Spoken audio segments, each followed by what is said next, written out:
Hello everyone, Practical IT here, bringing you a Cisco Packet Tracer lab on creating VLANs and assigning ports.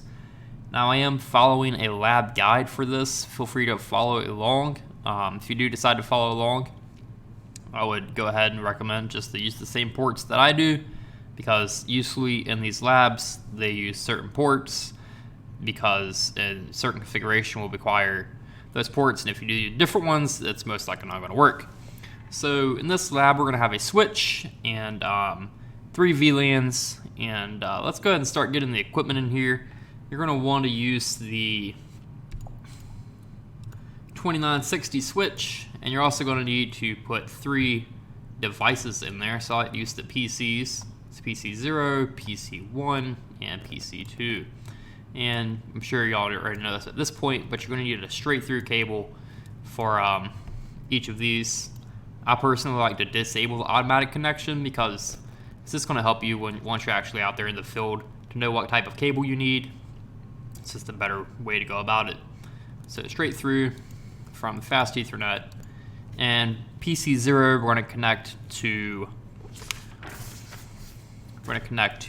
Ethernet 4. And the next one, PC1, we will connect to fast Ethernet port 5.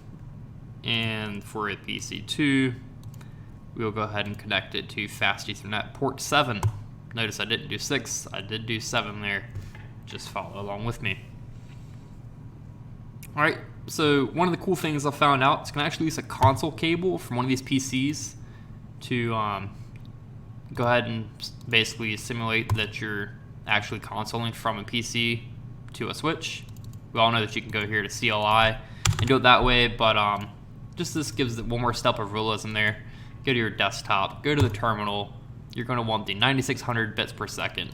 And also another good reason to do this is because seeing these settings here, 9600 bits of data per second, the 8 data bits, no parity, and no flow control, it's pretty important. That's part of the Cisco objectives, so you're going to want to know that, and just seeing it there will help you remember those pieces of data that much easier.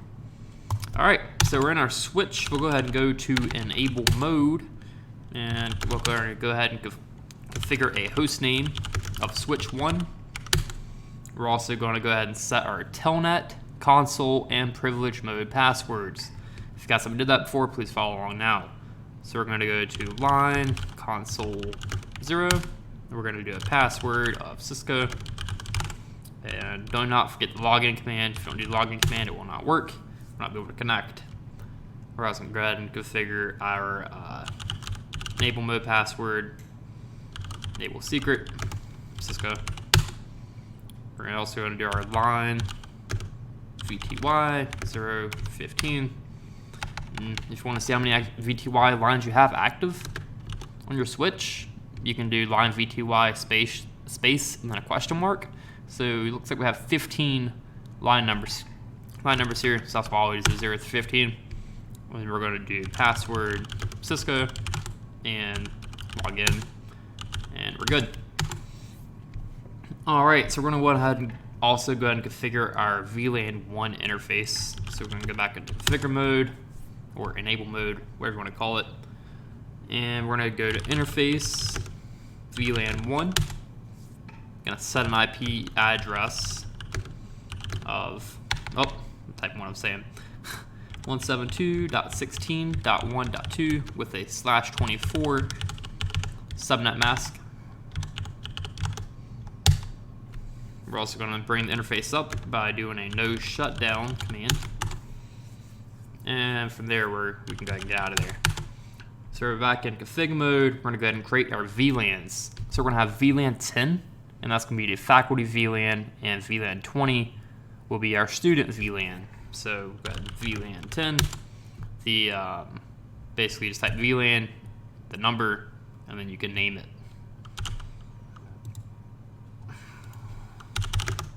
So faculty,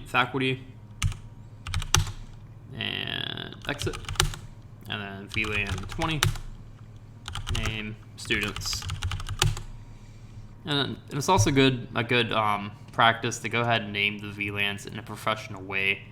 Thought process behind that is, once you're actually in a position where you're doing this on a daily basis, or a professional setting, you're going to want to look as professional as possible, and just doing this is a good habit to get into.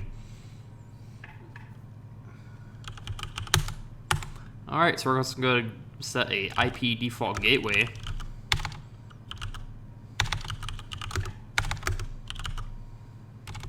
Don't forget the hyphen there, just like I did. Of 172.16.1.1. No subnet mask is required for that command. And the next step is to configure the switch and place the Ethernet interfaces 5 and 6 in VLAN 10. So you have to go to the interface. And something I figured out yesterday, the reason that the fast Ethernet interface command is FA for shorthand is because it's fast Ethernet, and FA is the only command in the switch that has F and A. That's why it allows you to do that. For a little while I was like, why is it only FA? I was like, it's FE, like fast Ethernet, but it's just the first two letters, and that allows you to get to that interface that much quicker. So we're going to have to go ahead and make this an access port. It has to be an access port. So switch port mode access, and switch port access VLAN 10. And we'll go to the next interface, FA0-6, and switch port mode access, and switch port access VLAN 10. So that's all the configuration we need to do there. We can go ahead and do our Ethernet port 7 and 8 into VLAN 20. FA0-7, switch port mode access,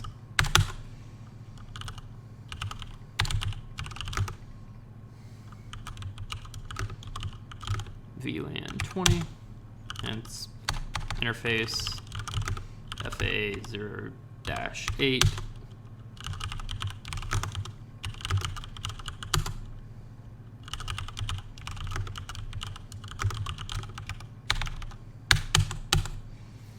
Alrighty, so we can go ahead and save our command, do a copy run here. Copy run start. So we have our configuration saved. And by default, all the switch ports are assigned to VLAN1. Cannot rename or delete VLAN1, so no configuration is necessary for that piece. So we're going to go ahead and look at our VLAN settings right here. So we're going to do a show VLAN brief. And here we can see the ports that are assigned to each of the VLANs, VLAN1 being the default or native VLAN. You can see that all those ports here are on there.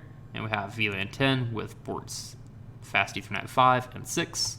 And VLAN 20, our student VLAN, with ports Fast Ethernet 7 and Fast Ethernet 8. And one of the questions in this lab here is, are all the switch ports except for Fast Ethernet 5 through 8 assigned to VLAN 1? And that would be yes. And the ports that are in VLAN 10 are 5 and 6, Fast Ethernet. And which switch ports are assigned to VLAN 20, which would be our Fast Ethernet ports 7 and 8. And we're going to do the show VLAN, which gives us a little more detail than, let's see, where does our command start here? This one. So it gives us this little more detail here. The difference between show VLAN brief and then show VLAN is that it adds this VLAN section here and here. There's nothing there as of yet. All right, so we're gonna need to go back and set some IP addresses on our PCs. And so PC 0 here, we're going to set a default gateway of 172.16.1.1, which is the default gateway we also set earlier on the switch. And if you haven't did a fast or a Cisco packet tracer lab before, this is where you set the gateway, and then on fast Ethernet 0, the Ethernet port on the computer is where you set the actual IP address and subnet mask.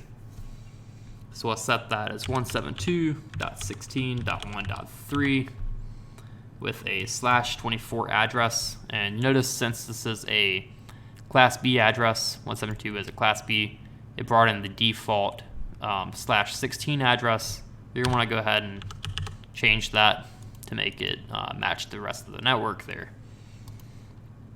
Alright, so we're all done there. We can go to PC1 here. We're going to set a address in a different subnet. So our gateway will be 172.16.10.1, and we will have 172.16.10.3 as the IP address on this PC1 here. This is why, if you follow the same configuration that I do, it makes it a little bit easier to follow along there, just so you're following the same steps that I am. Get the same result, and you learn something in the process. So that's the setup for PC1, and PC2 here is also in a different network. So it's 172.16.20.1, and the IP address for this computer is 172.16.20.3 with a /24 address again. Alright, so we have our settings done there, all the PCs, and the next step in this lab is going to be, it's going to test some network connectivity. So we're going to ping from each PC to the switch address of 172.16.1.2. So open up our command prompt, and we'll do ping 172.16.1.2. And really, I don't remember setting a IP address of 172.16.1.2. Actually, I'm sorry, that we did. That was the VLAN interface, and the I was thinking we had set that as the 1.1, which would be the default gateway. So the ping is successful, which is great, and so that one's successful. And there's the first ping timed out. It's doing an ARP request right there. And go ahead and open up our next PC here and see if we have connectivity on that one. First one will fail.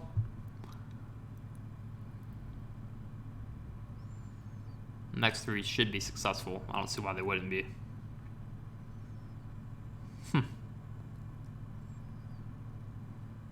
Oh, so I'm pretty sure the reason that this is not successful is because you're trying to ping to a different subnet, and I don't think we've set up anything to allow it to do that. They are in a different VLAN, so technically they're in a different network. You would need a layer 3 device to be able to have pings go through the different network. So this being in the 1 subnet, and then this PC being in the 10 subnet, it's not going to work without a router or some layer 3 settings there. So I'm guessing we're going to have the same result for this last PC here, desktop.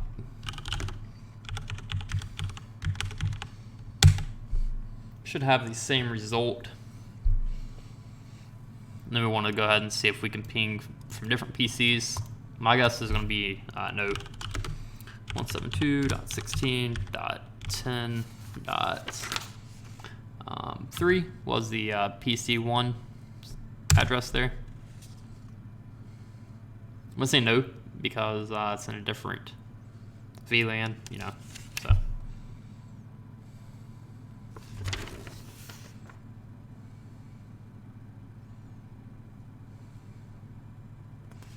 And the reason that the PCs can't ping each other is because it's also the same reason that the PC1 and PC2 can't ping the address. This is because it's in a different network and it requires a layer 3 device, So that's pretty much the gist of this lab here.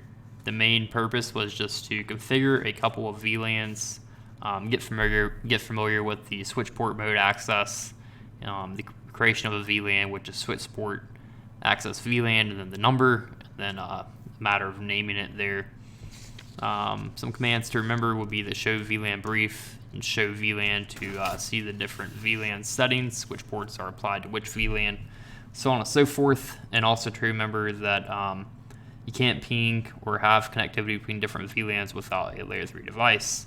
So that's it. If you guys enjoyed the video, I would appreciate a thumbs up, and feel free to share it with anyone that's in with this last crunch time before the new exams come around. I will be taking mine in October. I'm thinking the second or third week. I have to get that scheduled. Just doing my final review, doing some labs right now. But anybody has any questions or any requests for any labs, just give me a message. I'll do my best to go ahead and grade that for you. And yeah, hope you guys have a good day, and thanks for watching.